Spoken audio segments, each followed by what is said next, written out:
For some analysis, I'm joined now by Barry Pavel.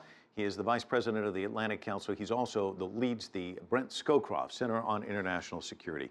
There's been so much written in the past about this proxy war in Syria, both of these sides staking out different positions. So we know that there's been tensions there in the region. How is this likely to play out moving forward, especially with Syria, do you think? Yeah, sure. My best guess, and it's a guess because human behavior is unpredictable, is that this won't escalate further and that both countries and all parties involved in the region's major challenges will continue to pursue their view of their own national interests, which means that I think regarding Syria, both countries will stay at the table, the multilateral discussions going on to try to move Syria towards away from conflict and towards a peaceful resolution. The nuclear accord is going to continue to be implemented, et cetera. I think that's likely to happen.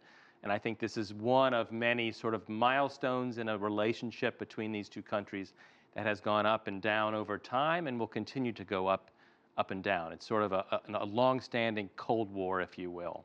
What about regionally? I know we've touched on Syria, but Lebanon, you've got Iraq, you've got the fight against ISIS. I mean, they're key players in all of the dynamics going on in the region. So where do you see any of that going? I think it's still going to continue. I think the fight against ISIS, in which both countries are involved to a degree.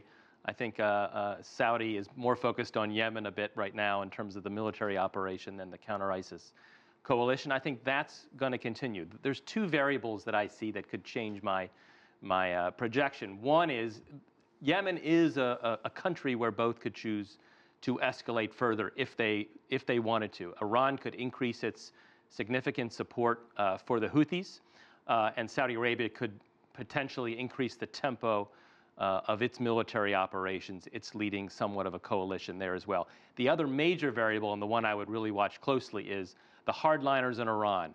Will they see this as an opportunity to further advance their agenda to try to escalate in a way that does sort of make this more of a crisis than it currently is?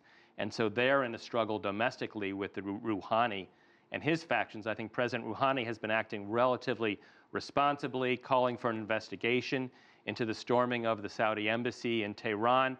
But I think the hardliners who are in a struggle with Rouhani, the Iranian Revolutionary Guard Corps, the Quds Force, the hardline elements, they may see this as an opportunity to further their agenda and to go against Rouhani. And so that's the space that I would really suggest we watch. Well, let's talk about the domestic issues in Saudi Arabia as well, because we know that with the oil prices going down, the economy's not doing all that well, a lot of the subsidies cut, gas prices going up, still minuscule compared to a lot of the rest of us having to pay for gas at the pump. And then, of course, the war in Yemen hasn't gone as well as I think they would have liked. It's very expensive.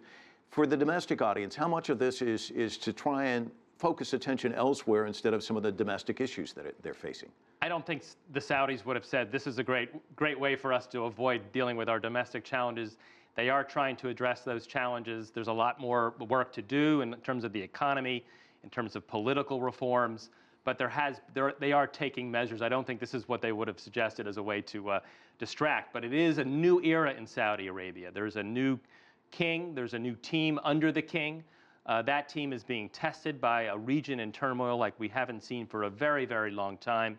The defense minister running this military operation, the economy. So it is a really challenging and new time for Saudi Arabia. Let me ask you, U.S. position on Syria vis-a-vis Saudi Arabia, Iran, and also China's view on things.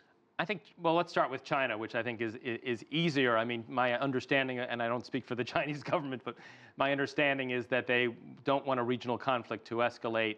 They are looking for ways to help stabilize the region and to play a role to make sure that the region stays as stable as possible. China gets a lot of its energy from the region, from the Middle East, and so I think it's a relatively clear position there. The U.S. also would not like this to escalate. They don't want yet another major security challenge amidst the very large plate that's already on the U.S. agenda in the region: Syria, Yemen, Lebanon, the nuclear accord, making sure that the relationship with U.S. longstanding partners in the region continues in as healthy a way as possible. So the U.S. wants this also to be tamped down as much as it can. So I think we'll see how that plays out in the next little bit here. Barry, thanks so much for coming in and providing your analysis. Appreciate it.